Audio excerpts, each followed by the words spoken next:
the region's most popular talk show. The Midlands Today Show with Will Faulkner. With Will Faulkner. On Midlands 103. Midlands 103. Sometimes it's just nice to say thanks. Thanks for holding a door. Thanks for some good wishes. Or thanks for running at high speed after a bus that nearly abandoned you in the middle of nowhere. James, you're very welcome to the programme. Thank you very much indeed. Now, you're originally from Nenagh in Tipperary, but you're now living in the UK, and you were in Ireland when? I was there last week. I went back for a couple of days to see, my mum and dad. And I went back Saturday, Sunday, Monday. Now, on Tuesday morning, I was getting a bus, to get the pretty early bus from, 6 a.m. from Nenagh to Dublin. Mm-hmm. And the bus takes a very, very short break. It takes a break in Mountrath in the Emo Service station. So, the bus driver said, well, we're taking a 5-minute toilet break, and, obviously, people got off. Now, there was very few on the bus, so got off, walked into the service station. It was a little bit busy, so just walked into the bathroom, walked back out, didn't delay any time or anything. Sure. And the bus washed your hands, though, I assume? Oh, I hope so, yeah, absolutely. I wasn't, put this way, I didn't run in, okay, but I certainly walked, into the bathroom at, normal pace, left, and just, walked out to get the bus. And next thing, I couldn't believe what I was seeing. The bus had actually pulled off. The bus had driven off without me. And I suddenly realised, oh, no, this is not actually a joke, this is real. So the bus had pulled off, and on the bus was my bag, which had my ticket, my passport, and put it this way, if I'd missed that bus, I would miss my flight. And And you'd have a heck of a job retrieving all your belongings as well. Absolutely correct, yeah. I mean, that would have been a huge issue as well, not to mention the fact that I had a huge amount of work lined up here in England the following day as well, so I had to be on that flight.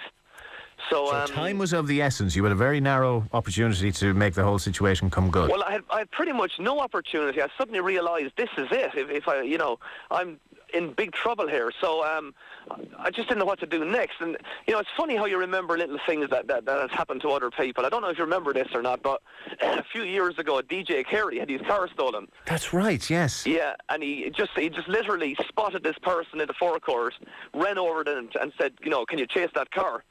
And I just spotted this gentleman in his car, and I just ran over and I said, I'm really sorry, I have a huge favour to ask. Can you chase that bus? It's just pulled off without me. And the guy must have got a bit of a surprise. I don't think it's what you expect at that hour of the morning when you're... So he said, all right, go on then, jump in. I just thought, oh, brilliant. So he was brilliant. He put his foot to the floor. He drove like a rally driver. And he caught the bus about 2 miles up. And it was kind of funny because he was flashing at the bus to pull in, but I think the bus driver must have thought he wanted to bypass. Ah, right. So the bus was slowing down but not pulling in, and we were like, please pull up. So then we overtook the bus and, put the flashers on. The bus driver pulled up, and I got on the couch. And I was just so grateful to the gentleman who drove that car. Obviously I said thank you, shook his hands, but I would love to say a proper thank you, when I'm not rushing out the door of his car, because what he did for me was just tremendous. He saved the day in a big way. It's just a shame you don't have it all on camera phone or something. I'd say it was a very dramatic couple of minutes. It was absolutely brilliant. It's the kind of thing you'd see on the television. If you're watching one of those programmes, with high drama, I reckon that would be in it. All right. Well, whatever his name is, you didn't manage to catch any of his name, did you? Unfortunately, it's my only regret. I didn't catch his name, but I did catch a few small things.